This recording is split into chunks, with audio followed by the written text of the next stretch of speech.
Okay, without further ado, we'll start our introduction, because before going to the details of the different strategies of teaching social studies and the forms of assessment used by the teachers in teaching the same, we'll know first about the meaning of social studies and how is it different from the term social sciences, and what are the different fields under social sciences. Okay, let me share to you a screen. Okay, so the meaning of social studies, students, it talks about integrated study of the social sciences and humanities. So again, integrated study of social sciences and humanities, meaning there are different disciplines being studied upon under social studies. And this is within the educational setting, guys. No, social studies.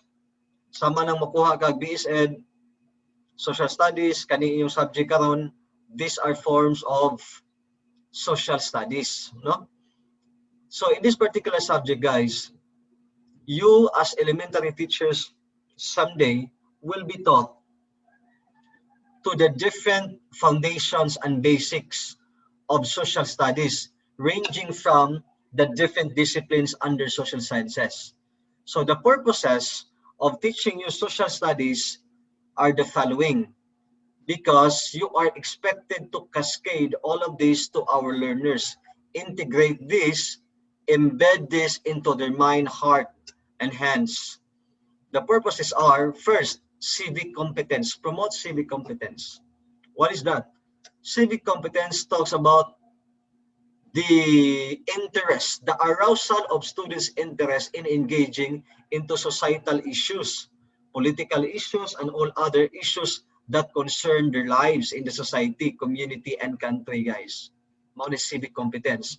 Sama anang mga recruitment baron nga nahitabo sa CPP and PA, the different societal problems such as prostitution, the teenage pregnancy, the rising of the cases of sexually transmitted diseases, the abortion, the extramarital affairs, so and all others. Societal issues, guys, the drugs, unsa pa nang ubang societal issues niya. No, in the government, the corruption, the different malpractices, these are all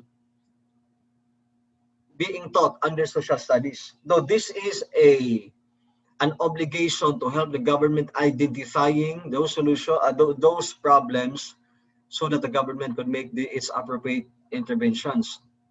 But again, these are part of the spectrum of social studies. Historical mindedness, kinahanglan tudluan og history ang mga students for them to value the bloodshed by our ancestors in the past. At the same time, history also teaches us to make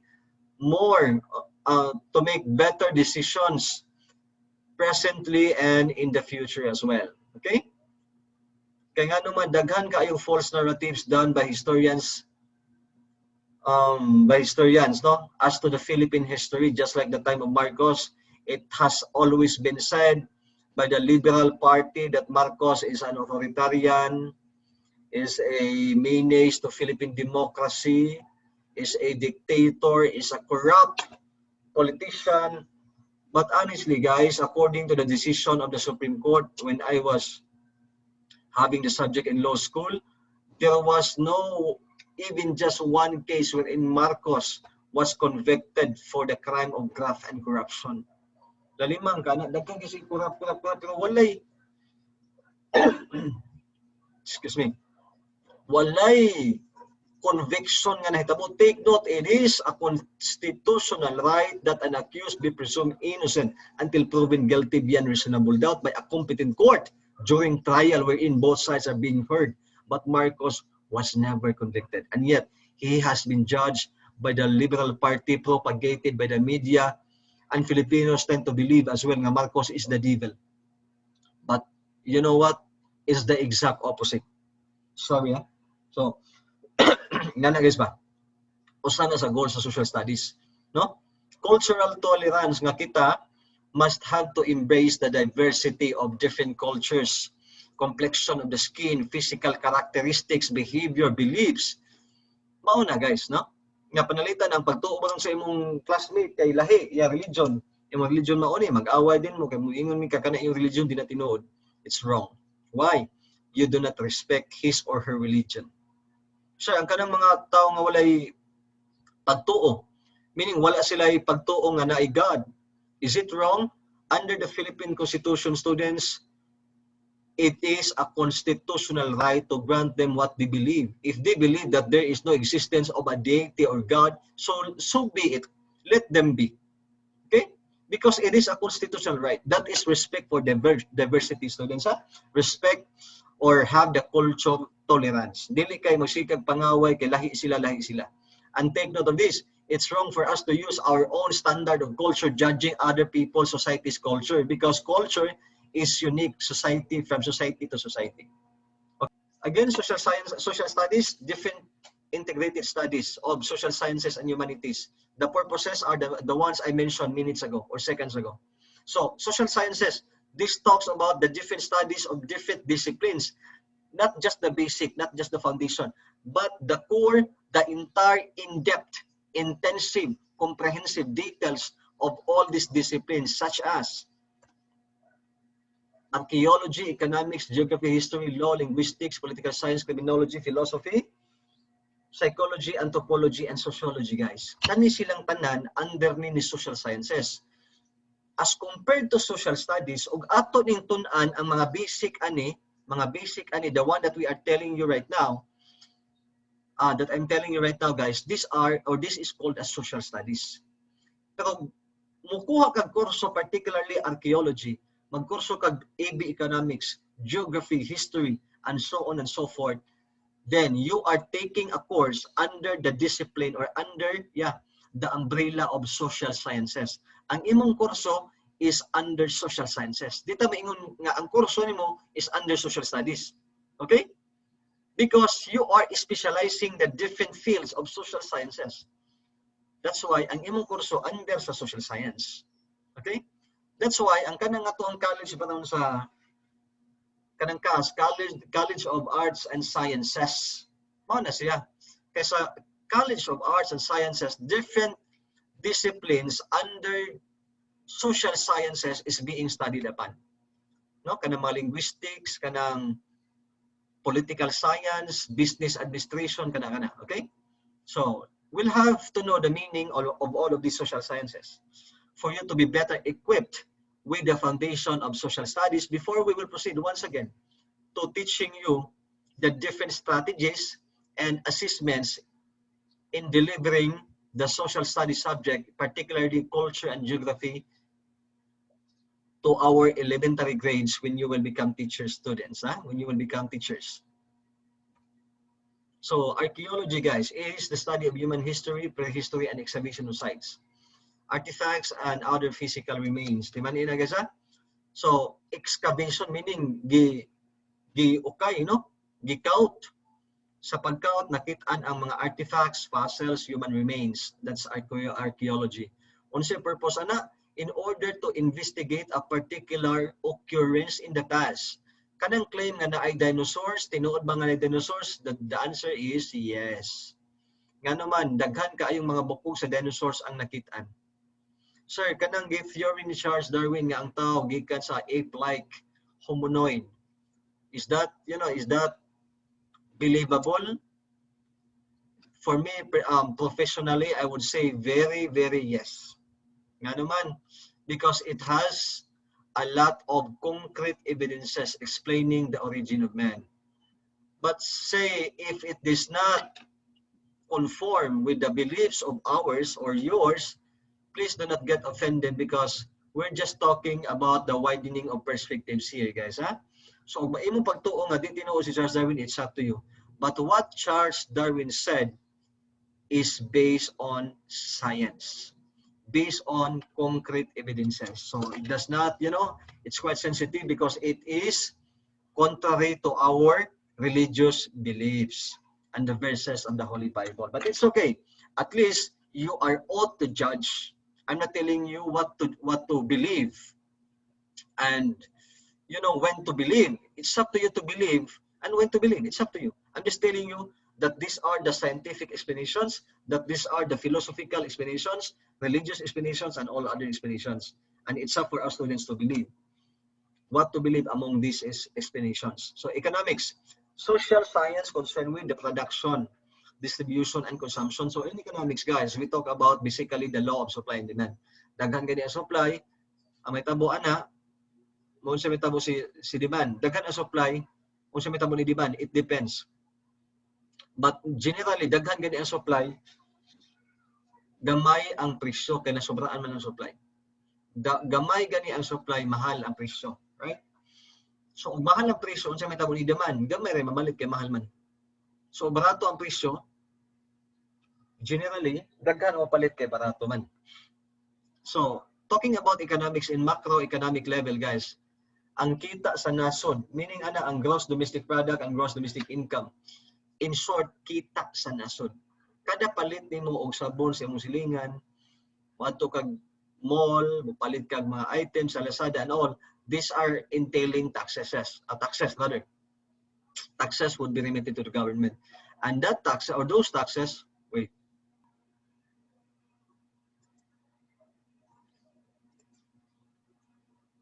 Okay, we'll continue. So, macroeconomic level, guys, sa economics ka ng gross domestic product, gross domestic income. Maingon ang mga media, maingon ang Liberal Party nga si Duterte, or under Duterte regime, ang Philippine economy has been devastated, has been decreasing, guys. Take note, we are now in the pandemic.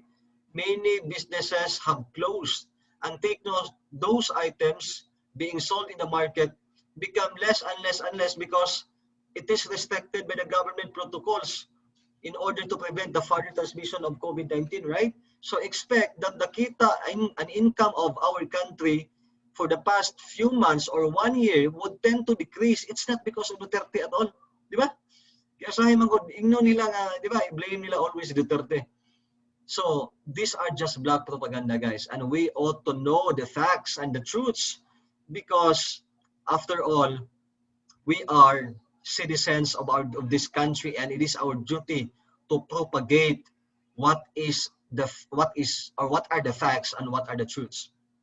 So next, geography. It talks about the study of places and how these places affect the human survival.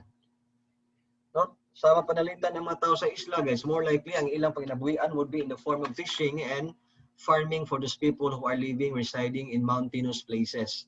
So we are, or Philippines is within the ring of fire. We are so adjusted with the Pacific Ocean. So we can expect that every now and then there are typhoons and there are also earthquakes, di ba? Mana ikaw, naglinog, na-shock pa, kung na-shock pa man ka, linog is part of the Philippines because we are within the circumference of the Pacific Ring of Fire. Karon day bagyo ningo na po'y bagyo, siyempre kinaata dool sa Pacific Ocean, the mother of all typhoons. Under the study of geography, people need to be prepared every now and then if we are prone to having this kind of catastrophes, calamities. As the study of past events, history. So, di na to go further into details. History is so basic ones, guys. No, it could be world history, Asian history, Philippine history, or even your own family or personal history, guys. Kaya ba mo, ana? Panalitan gahapon, ikaon ka, panbinang ka, panburikat, natukan ka. So, it's part of your personal history. Gahapon, niinom kang tubig, nasulipan ka, tubig pag unsa pa man. Diba? Nasulipan nga pong ka. Alright. So, history, no? Basic nga mga study sa past occurrences. Mga nahitabo kaniadto. So, law. Dili ni katong classroom may batas, bawal lumabas ni Kim Cho, guys, ha? Di ni mao nga balaod ang gimin. Brakes Kim Cho. Sana all kayo. Moving on. When we say law, guys, it refers to rules, regulations, in order for people to be more civilized. Because without the laws, ang mga tao, guys, nawatakebaw will commit crimes every now and then. Ang uban, mangawat, no, magpinatyanay, and society will be so highly chaotic. So, for the people to have harmonious coexistence and tolerance, laws are enacted. Kinsa may mohimo sa balaod kuno be? Yes. Ato sa national level ta, kanang gitawag na to legislative branch. It's composed of two, the House of Representatives and the Senate. So sila ang tigimong balaod. So din sa mauna nga sir panalitan ang action walay balaod nga nagaingon nga kana crime ba na sir? As the words go guys, again, if there are no laws punishing that act is never a crime, because there can be no crime if there's no law punishing the act. Am I clear guys? Meaning og mubuhat ka ani panalitan kanang bayot ka or tumboy ka, nabay balaod nga any person who loves same sex, kana bang, wait, let me construct it. Okay, the law says any person who will have a sexual intercourse with same sex will be punishable with reclusion perpetua, no, and a fine of 1 million and blah blah blah. Na may balaod nga nag-ingon na? Wala. Because being a gay, being a lesbian, and being a bisexual, guys, it is not a crime because no law states that it is a crime. Therefore, this particular sexual preference or gender must be respected, guys, because in the first place, bayo, tomboy, bisexual, they do not decide to be like that. It is beyond their control to be like that. For me, it's beyond their control. Because according to science students, that is a form of sexual disorder called as homosexuality. It is dictated in their physiological and biological responses.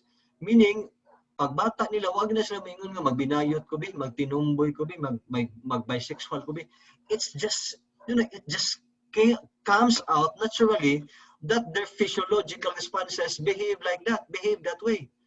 So why must people in the society condemn these humans who in fact we are all the same humans? As long as they do not commit a crime, we are deemed to respect the members of LGBTQ, and not just the members of LGBTQ, but also the differences that we have in terms of complexion, physical appearances, complexion of the skin, no? The beliefs, the behavior, we must respect, guys. We must celebrate our own diversity and must not condemn it, because 21st century we are highly civilized already. There are countless of scientific explanations and cultural enlightenments for us to be fair, for us to be impartial, and must not show discriminatory acts and behavior towards others. Let us once again celebrate our own diversity. Hindi magkamoingon nga pares ang tao tanan, pares ang tao nimo tanan, right? So like that. So linguistics, guys, this explains why the people in the province have this intonation when the time they speak, kanang mga different dialects. So these are under the study of linguistics. We'll not dwell on this, okay? Anyway, it's so basic. Mabuta na nga taga Manila, ilang langgam dito nagkamang. Ato naglupad. Ang ilang umupa ka na ba? Ang upa nila lahi atong upa sa Bisaya lahi, no? Sa Bohol kanang giingon nila kutas sa hagna Bohol, no? Gikutasan na kadoy ingon ka. Si kutas no suko ka kay kutasan ka dili. Ang ilang kutas gutom, no? Inana ba? So those are under the study of linguistics. Political science. This refers to the study of political behavior and the government. So tun-an mao na kanang mga federalism or nganong daghan kayong or giun sa pag-manage sa government ang atong country, sa mga politicians, giun sa pag-use ang atong mga financial resources and all others. So that is under political science. Criminology, the study of crimes and criminals. Kanang nakakita kag imong silingan, kanang babay naa sa bana, daghan kay bunog ang iyang naong. Daghan kay bunog ang iyang bukton. What would eventually your mind say to you upon seeing those? Generally, guys, and commonly, we tend to believe na ang husband salbahis, right? Kaya nga nung mangulata o babae, because technically, yeah, it's right. Kadi yung kinakulatahan ng babae. Pero wa dita kay ba ang babae di ay ang asawa na gitawag og masochism. The one that you see in the movie entitled 50 Shades of Grey, masochism is a form of sexual disorder in which a person wants to be inflicted with physical pain and injuries in the act of sexual intercourse, because without doing it, that person would never reach the orgasm or ejaculation. So meaning, basin di ay si asawa ni ingon nga bunugan, lagi ko bunugan, di ka bunugan, buwagan di ka. So ang bana na pugos na ng tanupalata ni babae just to have the sexual satisfaction, right? So that is a form of sexual disorder. In a manner, also explained with other sexual disorder nga kanang katong giingon og ganina, homosexuality. Maibo ka sa imong same sex, homo means same man, di ba? So kanang ang imong sexual attraction to as a hayop. No, naibog ka kabayo, naibog ka sa ero, unsa ba? Ganahan ang tao og sexual partner niya kay ang patay. So katong sa hayop, guys, it's called as bestiality. Kanang sa patay, necrophilia. Ganahan silang bata, pedophilia. Ganahan silang tiguang, gerontophilia. Ganahan silang mamuso, voyeurism. Ganahan sila og kanang mag-group sex, exhibitionism. Ganahan sila. Basta daghan yung forms of sexual disorder, guys, must be studied under criminology in order to explain why people who are irrationally behaving that way. Okay? Some of the sexual disorders are actually not a crime, and some are crimes. Some po na nang mamuso ka crime na. Kanang manguan kag patay, it's a crime. No? Kanang bata, samot, it's a crime. So much for that, guys. Philosophy, it talks about the study of fundamental nature of knowledge, reality, and existence. Kanang mga system of ideas, guys, it's called as philosophy. Meaning, analitan, in education, we have the following philosophies, no? Katong essentialism, the perennialism, pragmatism, realism, idealism, and all other isms. Because when we talk about system of beliefs and principles, it is called as philosophy. Ikaw as anak sa imong mama or papa na akay kagalingong philosophy, panitan, you would say to yourself that I will not marry until or I will not marry unless I already have given my parents the house and lot that they have been longing for. So that is a kind of philosophy. As a teacher, your philosophy is I would not end the day without conveying the knowledge and competencies to my students, no? So that is a form of philosophy.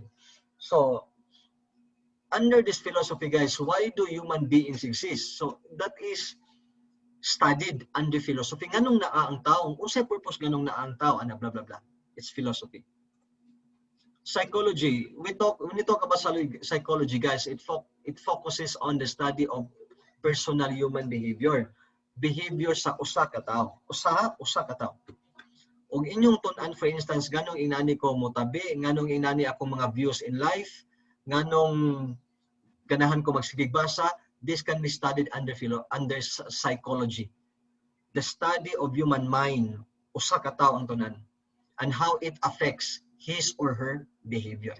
So anthropology, guys, and sociology both involve the study of the society. However, it has its own scope and limitation. In terms of anthropology, it focuses on the study of human society, particularly the human culture and human development.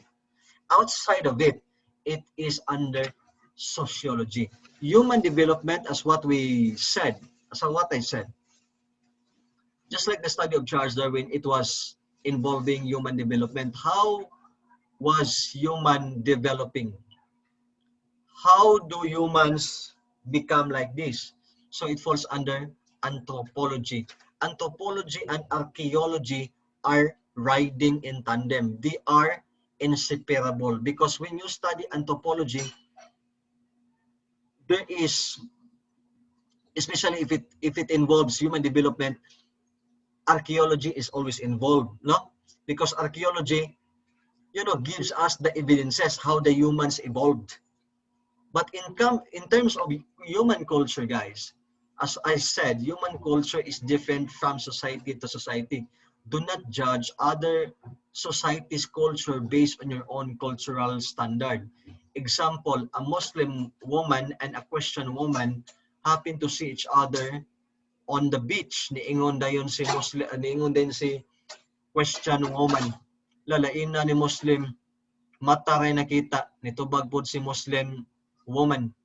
Lalain na ni Christian woman, mata ray gitabunan, no? So, judging other people's culture based on our own cultural standard is inappropriate because every society has its own culture. Sociology, the study of social life. I mean, the study of how the people collectively behave. That's sociology. Say, nganong ang CTU students out of 10,000, 9,000 of whom magsige magkaliit kada adlaw, sociology na. Nganong daghan man ang sugarol sa Cebu City or drug addict sa Cebu City, sociology na siya nga study. Okay?